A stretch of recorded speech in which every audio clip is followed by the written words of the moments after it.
on the deciding factor. Earlier, we used to ask the countries, we used to literally request those countries to come forward and to sign FTAs with us. And now we are in a position where top countries, I'm not even saying developing countries, are looking very much forward to sign memorandum, sign FTA agreements with us. So that shows the strength of the Indian economy. Today, we are in the top 5, and tomorrow, definitely, we are all very, very optimistic. Especially the last time I was fortunate to be in the Honorable Finance Minister, Mrs. Nirmala Sitharaman's team in Atmanirbhar Bharat. I participated in a panel discussion with her, and she came here in Hyderabad and conducted that one-day program. So both the Ministry of Finance and Ministry of course, Ministry of External Affairs also, we contribute a lot, Ministry of Commerce. So these are all enablers. So why I'm not talking about ATA Carnet, but we're talking about the ministries. How, when we talk about the SMEs, how helpful this ATA Carnet kind of a things, initiatives help us. India, the backbone of India is SMEs. Let's not forget, the today's Fortune 500 companies are the blue chip companies. And they're all our friends around in our CEO forums. Many of them are SMEs, as you all know. And today they are multi-billion dollar companies. So why the relation with the ATA Carnet for them? In fact, as part of a Pharmaceutical Export Promotion Council of India, as a board member and also currently the honorary advisor at the central level, I have seen personally a couple of decades ago, the companies who were doing some 20 crores, 50 crores business those days, we call SMEs, they used to participate in multiple exports in different countries. So unless we tell about ourselves, how the other people know about us. And those are the days internet is still in a nascent stage, but these expos we used to help us. And we used to use the equipment, pharmaceutical equipment, or the demonstration, the other gadgets, and promotional material, etc. So we are very, very clear when we started exposing ourselves to the global economy. And slowly people started recognizing us as well. And people have grown multifold. It's not an exaggeration, my dear friends, because I'm more in pharma and life sciences, because at national level, Mr. Praveen Mittal, we very much coordinate with him and Vicky. Every year, CEO roundtable I participate, around 30-35 India pharma CEOs participate in that, you must be aware, I'm one among them every year. So, when we talk about this, we are importing even a basic medicines, not so long ago, maybe 25 years ago, even pain management medicines like that, we are importing. Today, we are in a stable condition that we are able to export to 215 countries, the affordable and quality drugs around the world. We have seen our strengths also during COVID time, how we have really lived up to the expectations. When huge supply chain challenges were there, we were not able to import anything. All the airports were blocked, no shipping, nothing was happening for months and months. But still, we stood up and we developed the indigenous vaccine ourselves. And we really survived those testing times. So definitely, all the SME companies have progressed. Today, I think Mr. Swain was quoting the other day, the SMEs are giving an employment of 11 crores in India today. So all these companies, the stakeholders, today's SMEs are tomorrow's blue chip companies, I always keep telling. So the initiatives like ATA Carnet definitely help them to showcase themselves, to do a better way.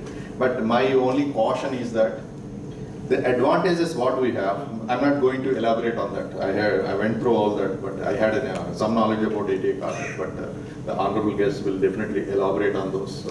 And I'm one among you to learn more about this, being an entrepreneur myself. Because my team always goes to various countries and take along with them the demonstrating equipment, etc. They recycle it again and again. This definitely helps ATA Carnet with them. So we are definitely looking forward to have this keynote address from both the gentlemen, and I'm very sure the initiatives by Vicky definitely pave a long way. These are all catalysts, I can say, catalysts in the growth of the nation, catalysts in the economic growth. So Vicky, the noble cause, and along with our association, FDCCI, I'm very proud to be one among you. This being the catalyst for the growth also. So once again, thank you very much, Ms. Vijayalakshmi, for your constant follow-up to make this program a success. Incidentally, I miss both Mahima and Mr. Raju. Both are my good friends, and they are also on my board in other boards also. The chairperson and the vice chairperson of the regional FICI, but they are engaged in different programs today, and they couldn't come. Nevertheless, their team is there with us. So I heartily congratulate the FICI team, and I am also looking forward to have this great knowledge sharing platform set by you. Thank you very much.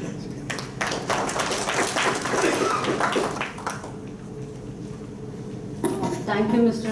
Chakravarti, for your optimistic speech of India to be a $5 trillion economy in the near future. And also you have shared your partnership initiatives with FICI, and also you have highlighted the use of ATA Carnet for the small and medium enterprises.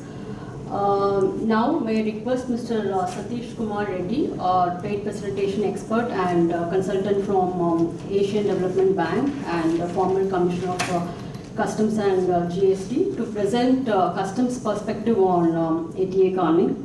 Requesting Mr. Reddy to take the floor.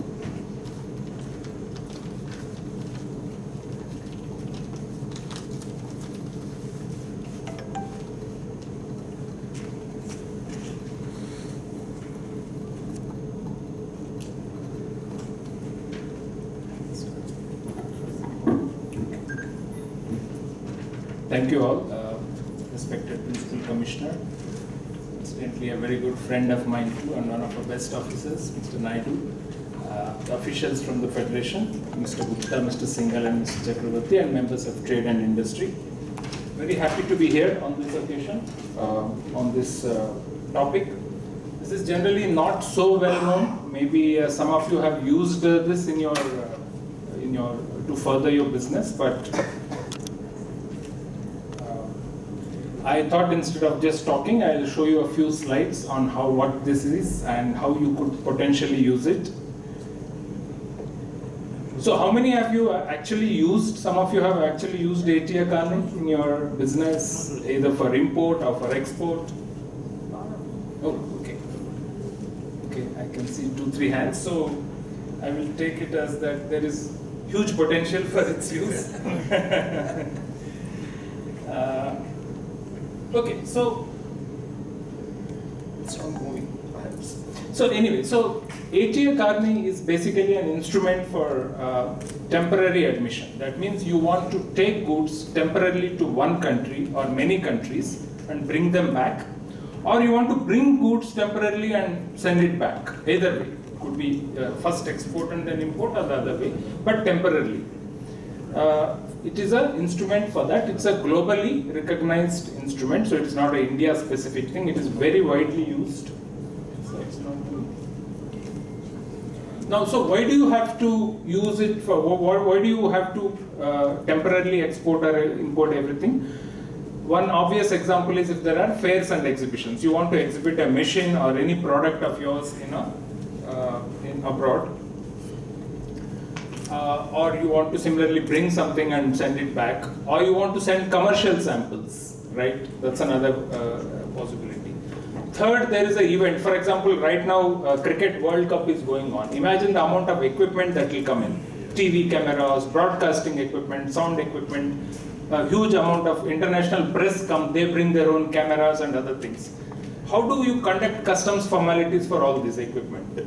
You know, we just read that India is going to bid for 2036 Olympics. So imagine the kind of equipment that comes and goes purely on a temporary basis. If everything you have to file a bill of entry, get it assessed, maybe give bond, bank guarantee, then send it back, release BG, it's going to be very, very cumbersome.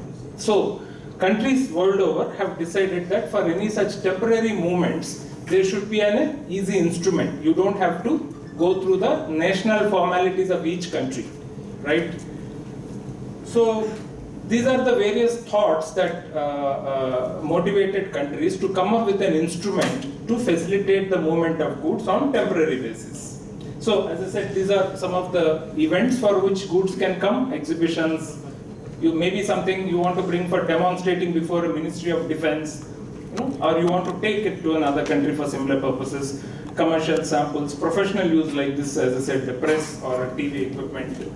Even repairs, refurbishing, though that's not covered under the Indian Carnet, but many countries allow that, job work, etc.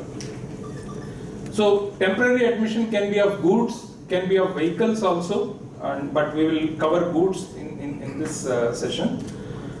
Now, what are the peculiar features is that they are often brought by foreign entities. Suppose you are taking your machine for exhibition to Germany, you don't have whatever is that IEC code in Germany, right? You can't take an IEC code and then file a bill of entry. So you might even hand carry it. If it's not a big item, you will hand carry it for a commercial sample. So you need to be able to clear customs and go into the country without having to go through all these IEC or bill of entry kind of formalities. Similarly, you may want to take it through a number of countries, not just one country. You go to Europe, you want to cover 3-4 countries. I think I understand that the film industry, like particularly the Hindi film industry, uses this. So maybe they want to shoot in Switzerland, Austria, and 2-3 countries. So you have to not just go to one country, but cross borders. So can we think of one instrument in which you can go to multiple countries and come back? So that's one other thing. As I said, challenge in filing declaration. Now every country has its own bill of entry format, shipping bill format. Some countries don't even allow it in English. You have to file it in their local language, be it Russian or Spanish or whatever. I mean, how do we do that? If they ask for bond bank guarantee, how will you give a BG in a foreign country? How will you open a bank account? How will you generate a BG? And after you finish your business, how will you get it back? Again, you have to appoint some customs agent, run around in that country. So there's a huge amount of tension and uncertainty. Therefore, the countries under the World Customs Organization, there's a WCO in Brussels, decided that let's come up with an instrument which will cover all such temporary movements and which will be recognized by all countries. So this is the origin or genesis of the Carnet system. So this is actually a pretty old convention, 1961, so it's over 60 years old already. There are multiple conventions in the beginning, one for exhibitions and fairs, one for professional equipment, and then these were all consolidated in 1990, which is under Istanbul Convention. At present, it's accepted by almost 79 the latest figure, yeah, 79 countries, and this 79 counts European Union as one. So actually EU is, so EU is 27 countries, so you can take it that it is accepted in over 100 countries, and practically if you see the names of those countries, they will be more or less the countries you trade with, except some remote islands, and even in the neighborhood, Nepal, Bhutan, etc. are not part of it, but by and large, all developed countries are 100% part of it, many developing countries and even some of the underdeveloped countries. So 100 countries is a very good universe of coverage. In fact, I was reading that annually goods worth about $26 billion are traded under Carnet, move under Carnet, either for export or import. That's very huge. Considering that its usage in India is surprisingly low. You said 600. 600. 600 is nothing, peanuts, for an economy of our size. So I'm very interested to know why we are not able to use this instrument, or is it lack of awareness, or we'll come to the role of FICCI. Are there some impediments that you're facing which FICCI can work on and smoothen out? Let's see that. So this system, interestingly, works by appointing a national association in every country. Either for issue, if you are exporting, you need to association to issue the Carnet, and if you are importing, you need an association to guarantee it. So it's often the same association. In most countries, there is one association. In India, it is FICCI. So actually, you don't interact with customs. You actually interact with a trade association. I hope that's an additional comfort factor for you. Now, what exactly is this Carnet, ATA Carnet? ATA is a combination of an English and a French word, so we'll not go into all that. My French is bad. So coming back, what exactly does ATA Carnet do? Of course, it's a piece of paper. Yeah, admission of temporary and temporation and yes. So it has very broadly two roles. One, it serves as the bill of entry or shipping bill. It is the bill of entry and shipping bill. You don't have to file another document. So suppose you are exporting from India, you are taking a machine to Germany, France, England and bringing it back. You get a Carnet issued, there is a specific format, you have to pay a small fee and that Ms. Vijay Lakshmi will explain. You get it issued. So when you go to Germany, that itself is the bill of entry. You don't have to file anything. You go to France, again, it will be issued in multiple copies for the same machine. So one copy each, each customs will tear off and keep. You don't have to file any extra document. And after completing your 3 countries, you can bring it back. So number one, it serves as a declaration, customs declaration in all these 100 countries. You don't have to care about what format their country uses, what language. This Carnet is the declaration in all countries. Number two, it is in lieu of security. Normally, if it is any temporary import or export, countries ask for a bond and BG, right? Because in India also we have some similar schemes. You bring something for repair, you have to give a bond, some cases even a BG. In this case, this itself is the bond and BG.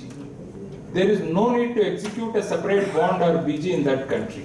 So, to emphasize, it covers 2 main functions. It serves as a customs declaration and it serves as a bond/BG. So, you are relieved of those tensions and burdens. So, you go to a country, you file this, it's accepted as a declaration, it's accepted as a guarantee also. Now, how is it working? There is a lot of provisions. I will not go into much detail over the back end working. Few things which are not accepted in India, goods for processing or repair, because